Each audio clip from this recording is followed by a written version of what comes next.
Listo. En corriente continua nosotros lo que teníamos era una FEM y la polaridad de esa FEM no cambiaba nunca. Siempre teníamos, por eso cuando lo marcábamos poníamos una patita larga y una patita corta. La patita larga lo que hacía era identificarme cuál era el positivo y la patita corta el negativo. Entonces, de acuerdo a eso, nosotros directamente sabíamos el sentido de circulación.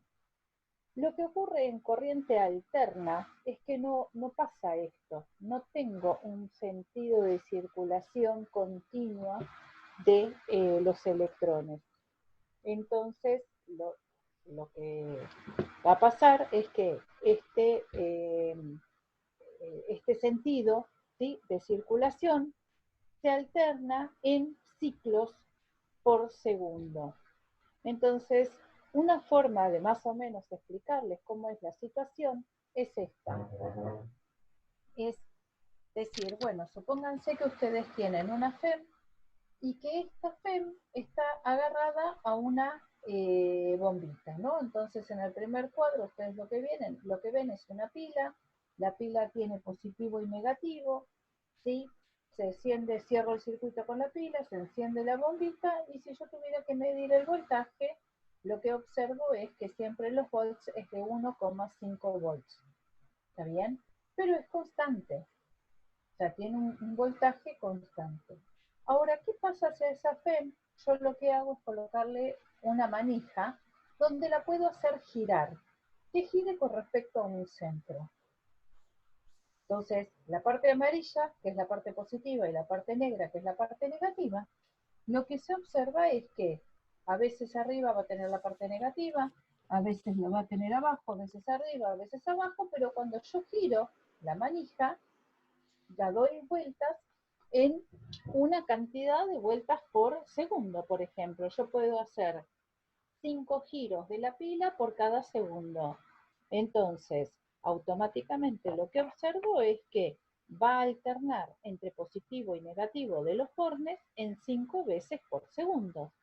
Esos 5 veces por segundo me marcaría ciclos por segundos, que es lo que nosotros ya conocemos como frecuencia, visto en movimiento circular uniforme hace un montón, pero también lo conocemos como frecuencia por parte de lo que son los movimientos armónicos, o sea, en matemática ustedes han visto movimientos armónicos y en esos movimientos armónicos han visto que existe una frecuencia de esa onda, ¿sí? Y que esa frecuencia también se mide en hertz, que tiene que ver con los ciclos por segundos.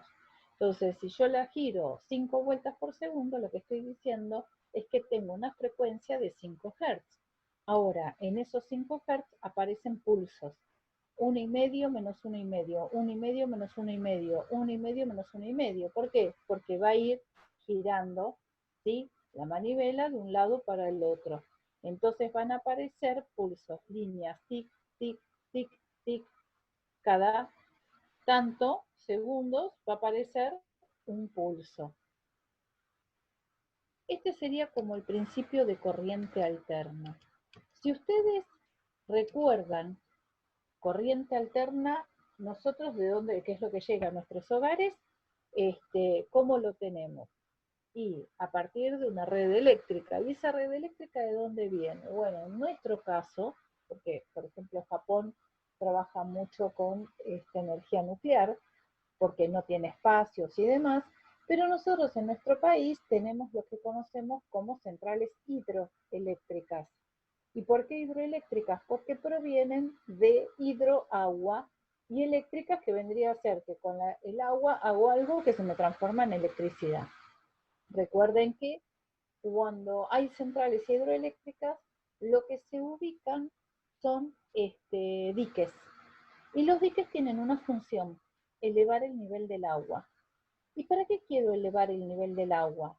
Para que cuando yo deje pasar el agua a través de ese dique, el salto tenga una gran energía potencial gravitatoria.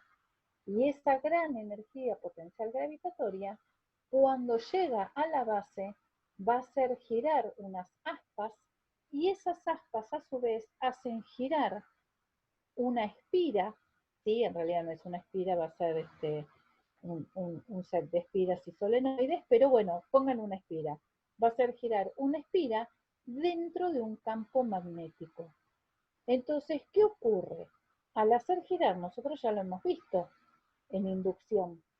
¿Qué pasó cuando teníamos inducción magnética? Si variaba el flujo magnético, lo que ocurría era que se producía una FEM en la espira y por ende circulación de corriente. Bueno, acá pasa lo mismo, ese es nuestro principio para el cual se está basando. El salto de agua hace girar esta espira dentro de un campo magnético, se produce la variación de flujo magnético y esa variación de flujo lo que ocasiona es una FEM y por ende el movimiento de los electrones dentro de la espira. Ahora, dentro de la espira, cuando la espira gira en un sentido, cuando la espira va a girar siempre en el mismo sentido, ¿sí? Va a tener, en definitiva, una velocidad angular constante, ¿está bien?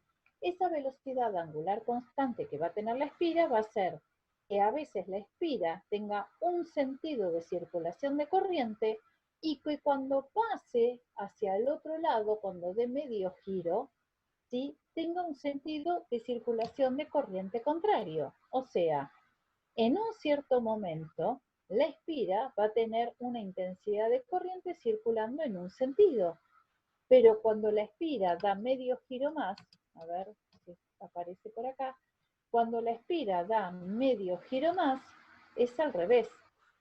La circulación de corriente cambia el sentido que llevaba. O sea que vamos a tener con medio giro de la espira, pónganle un sentido horario de circulación de corriente. Pero cuando pasa ese medio giro, la espira, entonces durante el otro medio giro, los otros 180 grados o pi, la espira tiene un sentido de circulación de corriente antihorario.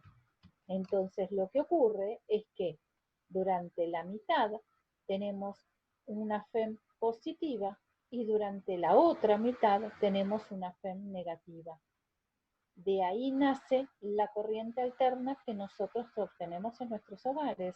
O sea que durante una espira que está girando dentro de un campo magnético producto de una energía potencial gravitatoria.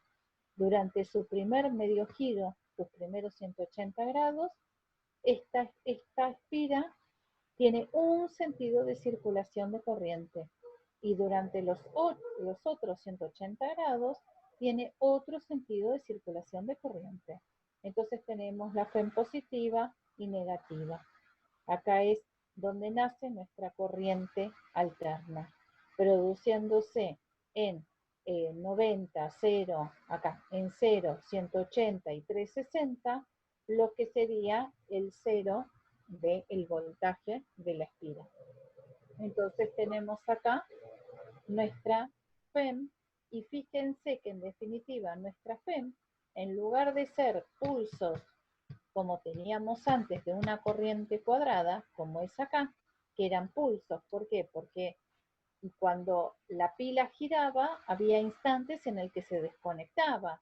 O sea que yo lo que veo en realidad acá es que esta bombita prende, apaga, prende, apaga, prende, apaga, prende, apaga. Ahora, si yo esto lo hago lo suficientemente rápido como para hacerlo imagínense, en 60, 50 Hz, o sea, 50 vueltas por segundo, yo ni me doy cuenta que esta bombita prende y apaga. No lo llego a percibir. Yo veo una luz permanente. Sin embargo, serían pulsaciones, no sería algo constante. La diferencia con esta espira girando dentro de un campo magnético donde aparece una FEM por la variación del flujo magnético es que a medida que los grados de la espira van girando, su FEM aumenta y después disminuye. Siempre tiene un valor. No hay instante en el que no tenga un valor. Sí va a tener un valor máximo que se va a dar acá en 90 grados, en B, y sí va a tener un valor mínimo que se va a dar acá en D. ¿Está bien? Y entre 0 y 360 se va a cumplir un ciclo. Entonces, si yo analizo esto, digo, bueno, entonces vengo y digo, bueno, mi FEM, en definitiva, provenía de dónde? Y mi FEM provenía del flujo magnético, ¿no? De la variación del flujo magnético con respecto al tiempo. O sea, ¿quién era mi flujo magnético? Vamos acá. Era el campo, producto escalar, la superficie. ¿Cómo definía eso? Como campo, como, ¿cómo se llama? Como escalar, como magnitud, por la superficie, por el coseno de un ángulo. Antes nosotros acá no poníamos WT, poníamos un ángulo, el ángulo alfa. ¿Por qué? Porque ese ángulo alfa era constante. Pero ¿qué pasa acá? Mi ángulo alfa, que es el ángulo de giro, cambia con el tiempo. Y cuando un ángulo cambia con el tiempo, estamos hablando de una velocidad angular, de radianes por segundo. Es por eso que en lugar de poner acá coseno de alfa, coloco coseno de la velocidad angular, que es este omega, este W que aparece acá, por el tiempo. En definitiva, estoy diciendo lo mismo, ¿sí? Porque, acá voy al texto, voy acá.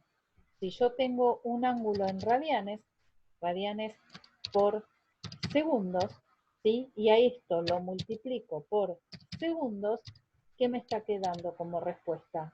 Radianes.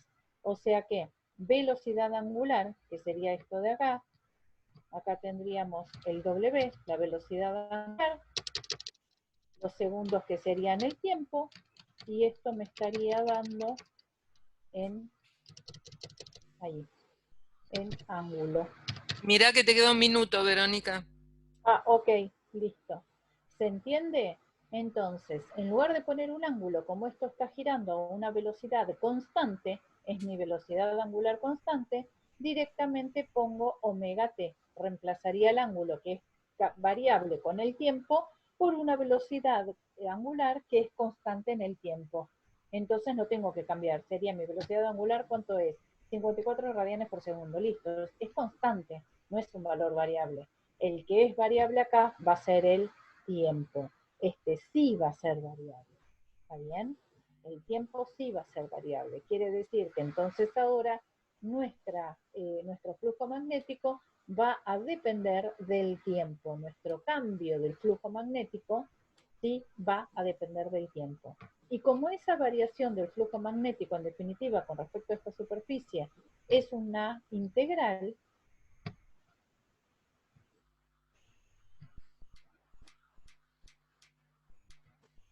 acá voy, en cualquier momento se corta, es una integral, lo que tenemos es que cuando resuelvo esa integral, ese coseno que nosotros teníamos originalmente se transforma en la función seno.